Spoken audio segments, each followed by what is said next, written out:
सभी को नमस्ते। केंद्रीय विद्यालय संगठन के एडमिशन प्रोसेस क्लास 1 के लिए स्टार्ट हो चुकी है।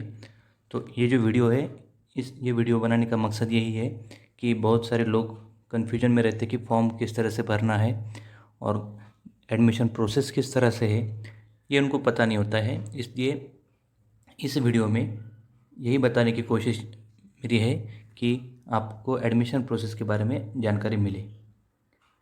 ठीक है,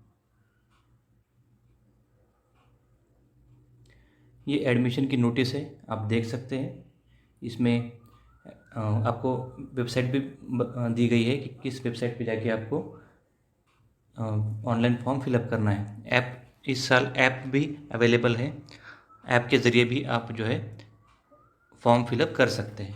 ठीक है, नोटिस अच्छे से पढ़ लीजिए, स्क्रीनशॉट लेके भी आप उसको देख सकते हैं।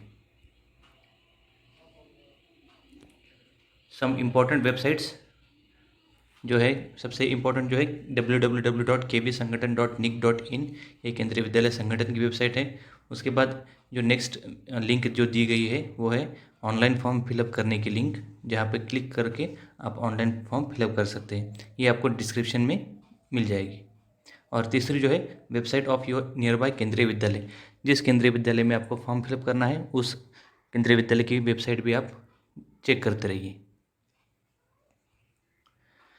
हाँ, कुछ डेफिनेशंस है, कुछ टर्म्स है, आपको इसको ध्यान रखना है। पहला है central government employees. Central government employees मतलब होता है कि जो सेंट्रल गवर्नमेंट से अपना जो इमोलूमेंट्स यानी सैलरी वगैरह जितने भी कुछ भी फंड वगैरह है जहाँ से उनको मिलता है, वो सेंट्रल गवर्नमेंट से अगर मिलता है तो वो सेंट्रल गवर्नमेंट एम्प्लॉयज़ होते हैं। ट्रांसफरेबल, जो लास्ट 7 ईयर्स में ट्रांसफ़र जिनका हो चुका है उनको ट्रांसफरेबल एम्प्लॉय कहेंगे। जी, ट्रांसफ़र के लिए आपको ध्यान में रखना है कि आपका जो ट्रांसफ़र है वो लास्ट 7 ईयर्स में हुआ अगर है, और वो भी उसका डिस्टेंस जो है वो एटलीस्ट 20 किलोमीटर्स डिस्टेंस उसका होना चाहिए। यानी एक जगह से दूसरी जगह पर आपका ट्रांसफ़र हो चुका है तो दोनों जगह जो में का जो अंतर है, डिस्टेंस है, वो 20 किलोमीटर से ज़्यादा होना चाहिए या 20 किलोमीटर होना चाहिए। और जिस जगह पर आप जा रहे हो वहाँ पे आपका मिनिमम स्टे जो है वो 6 मंथ्स का होना चाहिए। फॉर एग्जांपल आप ए प्लेस से बी प्लेस में जा रहे हो तो दोनों का ए और बी का अंतर जो है वो 20 किलोमीटर से ज़्यादा होना चाहिए। और आपकी ट्रांसफ़र की जो वैलिडिटी है, ठीक है, कि ट्रांसफ़र आप कितने दिन के लिए वहाँ पे गए हैं, वो कम से कम 6 महीने के लिए होना चाहिए, तो ही वो ट्रांसफ़र वैलिड होता है, ट्रांसफ़र काउंट होगा। अभी ट्रांसफ़र की इंटेंशन क्या है, मकसद क्या है? तो ट्रांसफ़र जिसके ज़्यादा है लास्ट 7 ईयर्स में, जिसके ज़्यादा ट्रांसफ़र है उसको एडमिशन में बेनिफिट मिलता है। ठीक है, ये हम आगे देखेंगे। एटोनोमस बॉडीज़, पीएसयू, आपकी जो ऑर्गेनाइजेशन है वो एटोनोमस बॉडी है या पीएसयू पब्लिक सेक्टर अंडरटेकिंग है, वो आपको देखना है और उसके हिसाब से आप फॉर्म फिलअप करेंगे। Single girl child means the only child, that is only girl child to the parents with no other sibling. इसका ध्यान रखिए, सिंगल गर्ल चाइल्ड जो है वो सिर्फ इकलौती लड़की, दूसरा कोई भी लड़का या लड़की उसमें नहीं होना चाहिए। There are three sectors under which different Kendriya Vidyalaya are. First defence sector, civil sector and project की भी। डिफेंस सेक्टर में कुछ केंद्रीय विद्यालय होते हैं, सिविल में होते हैं और प्रोजेक्ट में होते हैं। एडमिशन प्रायोरिटीज अंडर सिविल और डिफेंस सेक्टर के भी, इसको अच्छे से आप समझ लीजिए। फर्स्ट प्रेफरेंस जो होता है एडमिशन का, ये जो के भी है सिविल या डिफेंस सेक्टर में, फर्स्ट प्रेफरेंस उनको होता है जो सेंट्रल गवर्नमेंट के एम्प्लॉयज़ है। ठीक है, इसमें चिल्ड्रन ऑफ एक्स सर्विसमैन भी आते हैं। ओके, तो ये फर्स्ट प्रायोरिटी उनको है। तो कैटेगरी 1 जिसको आप कह सकते हैं। Category 2, children of transferable and non transferable employees of autonomous body, PSU, institute of higher learning, जैसे बीएसएनएल वगैरह है, एलआईसी है, तो ये एटोनॉमस बॉडीज़ है सेंट्रल गवर्नमेंट की, तो ये कैटेगरी 2 में आएगी। थर्ड जो है children of transferable and non transferable state government employees. State government employees जो प्योरली स्टेट गवर्नमेंट के एम्प्लॉय है वो कैटेगरी 3 में आएंगे, जैसे कि पुलिस डिपार्टमेंट है। फोर्थ जो है children of transferable and non transferable employees of autonomous bodies, PSUs, institute of higher learning of the state governments.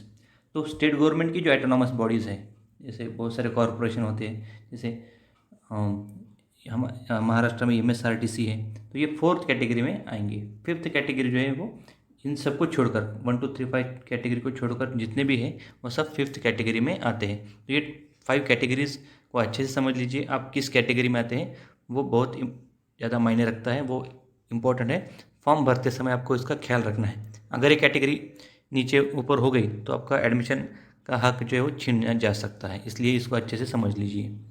और यहाँ पे नोट जो है मैंने अभी पहले थोड़ी देर पहले कहा था कि preference in admission towards will be based on the number of transfers of the parents in the last 7 years. Last 7 years में जिसके ज़्यादा ट्रांसफ़र हुए हैं उसको फ़ायदा मिलेगा।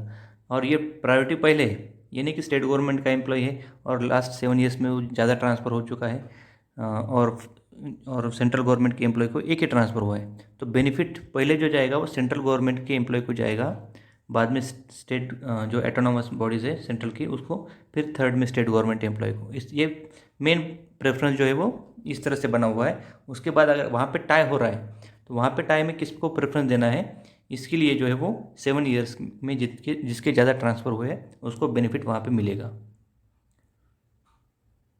अब जो प्रोजेक्ट केवीज़ है, प्रोजेक्ट केवी में 1 to 5 कैटेगरीज है, लेकिन एक एडिशनल है उसमें कि फर्स्ट कैटेगरी जो प्रोजेक्ट है, प्रोजेक्ट के एम्प्लॉय और उनके ग्रैंड चिल्ड्रन, एम्प्लॉय के ग्रैंड चिल्ड्रन को फर्स्ट प्रायोरिटी दी गई है। उसके बाद सेकंड प्रायोरिटी जो है वो सेंट्रल गवर्नमेंट, थर्ड जो है वो PSU सेंट्रल गवर्नमेंट, फोर्थ जो है वो स्टेट गवर्नमेंट, फिफ्थ जो है वो other children of transferable PSU मतलब स्टेट गवर्नमेंट अंडरटेकिंग जो है वो 5th में आती है। और 6th कैटेगरी यहाँ पर है जो अदर देन 1 to 5 जो सब जो है वो 6th कैटेगरी में आएंगे। एज एलिजिबिलिटी, इसको अच्छे से समझ लीजिए। केंद्रीय विद्यालय संगठन की जो एडमिशन प्रोसेस है वो बहुत ट्रांसपेरेंट है, इसमें किसी भी तरह का कुछ भी छुपा नहीं है, ठीक है।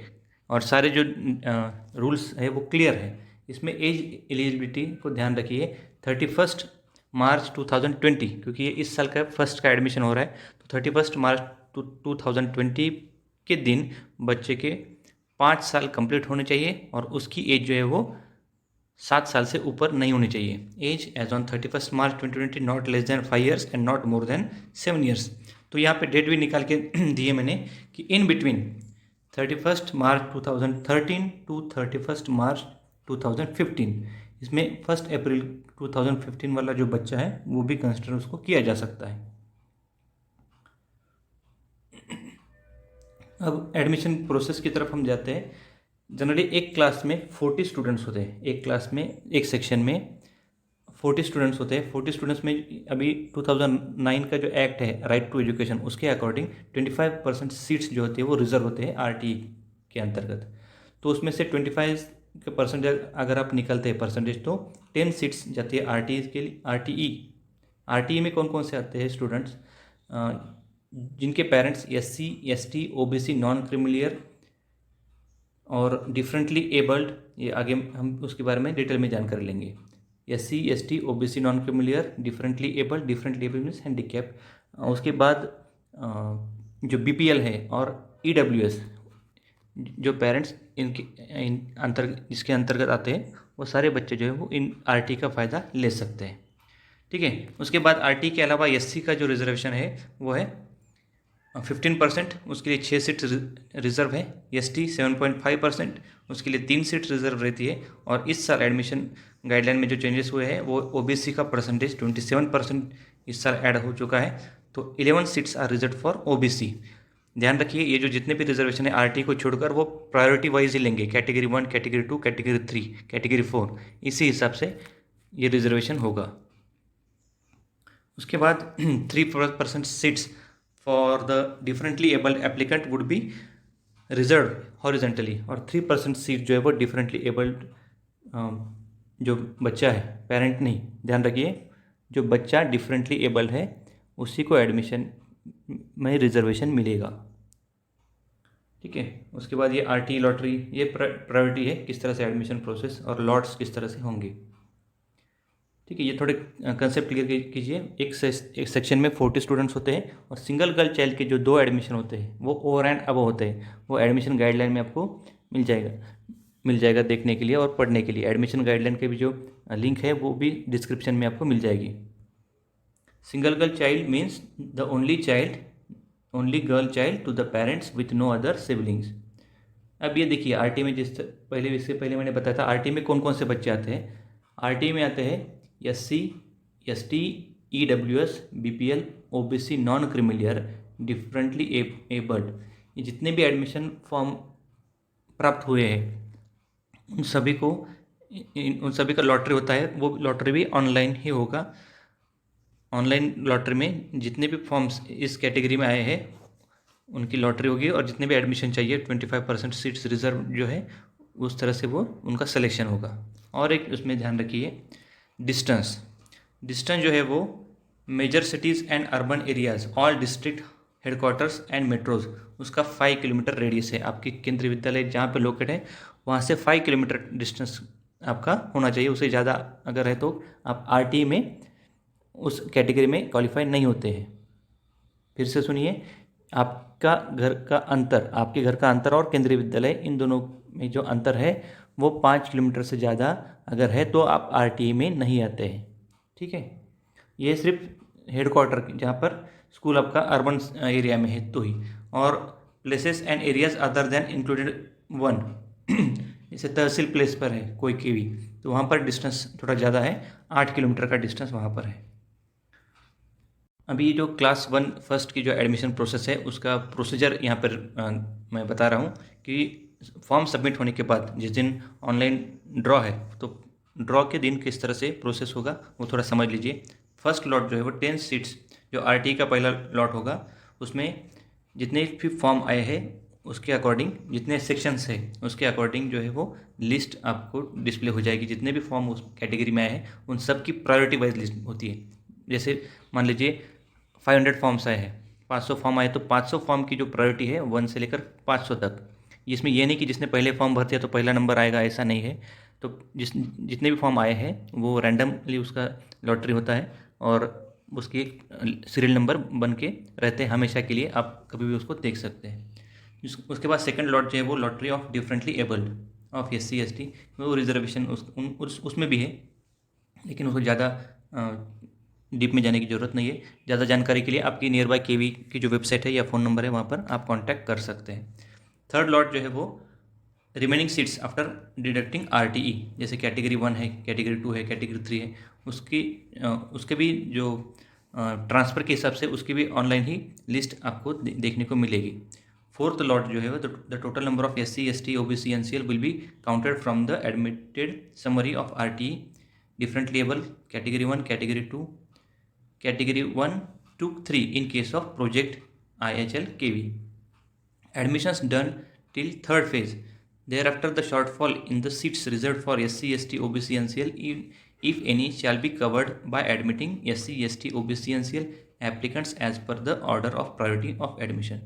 इसको थोड़ा ध्यान दीजिए कि अगर यहाँ पर सीट्स बच जाती हैं तो बाद में ये फोर्थ और फिफ्थ लॉट जो होगा। अगर मान लीजिए कोई SC ST OBC NCL अगर नहीं मिलते तो नीचे वाली कैटेगरी 3, कैटेगरी 4 से ले सकते हैं। इसके लिए फोर्थ एंड फिफ्थ लॉट है। अभी आपको देखना है कि डॉक्यूमेंट्स, सबसे इंपॉर्टेंट जो है डॉक्यूमेंट्स क्या क्या आपको चाहिए। तो for class 1 certificate of proof of age in the form of birth certificate issued by the authority competent to register birth, यानी आपका जो म्यूनसिपल कॉरपोरेशन है इनके द्वारा जो दिया गया बर्थ सर्टिफिकेट आपको चाहिए। डॉक्यूमेंट्स के लिए मैं आपको सजेस्ट करूंगा कि नियर बाय KV की जो वेबसाइट है उसको आप विजिट कीजिए। जिस KV में आपको एडमिशन चाहिए वो KV की वेबसाइट को आप विजिट कीजिए, वहाँ पे डॉक्यूमेंट की लिस्ट ज़रूर होंगी। दूसरा है EWS वगैरह का सर्टिफिकेट, जिसमें आप EWS OBC NCL है या OBC क्रिमिलियर है, SC है, ST है, जो भी है तो आपको उसका सर्टिफिकेट चाहिए, तो भी कॉम्पिटेंट अथॉरिटी का चाहिए। इसमें एक बात का ध्यान दीजिए कि आपके नाम, पेरेंट के नाम पे अगर कास्ट सर्टिफिकेट है तो 3 महीने के अंदर एडमिशन अगर होता है तो 3 महीने के अंदर जो है वो आपको बच्चे के नाम पे एडमिशन कास्ट सर्टिफिकेट जो है वो स्कूल में जमा करना होता है। उसके बाद service certificate showing the number of transfers during the preceding 7 years only signed and stamped by the head office bearing the name designation। ये बहुत इंपॉर्टेंट है। जो लोग गवर्नमेंट एम्प्लॉयज़ है वो थोड़ा ध्यान दीजिए। आपका सर्विस सर्टिफिकेट उसमें लास्ट 7 ईयर्स के ट्रांसफर क्लियरली मेंशन होने चाहिए, कहाँ से कहाँ आप गए, डेट के साथ। तो उससे क्या होगा कि जो सिलेक्शन कमेटी है उनको आसानी होगी आपके डॉक्यूमेंट चेक करते समय। ठीक है, तो ट्रांसफ़र भरते समय जो क्लियर इन्फॉर्मेशन आप भरिए। उसके बाद जो है सर्टिफिकेट ऑफ रिटायरमेंट, अगर कोई रिटायर्ड एम्प्लॉय है जैसे एक सर्विसमैन है तो वो उनका सर्टिफिकेट आपको जमा करना होता है, अपलोड करना है इस बार। और प्रूफ ऑफ रेसिडेंस, आपका एड्रेस प्रूफ क्या क्या चाहिए वो स्कूल की वेबसाइट पे आपको मिल जाएगा। ये जैसे मैंने कहा था आपको EWS सर्टिफिकेट और BPL, वो स्टेट गवर्नमेंट की जो गाइडलाइन है उसके अकॉर्डिंग EWS की रेंज क्या है वो हर एक स्टेट के अलग अलग है, तो वहाँ से आपको स्टेट का EWS सर्टिफिकेट निकालना है।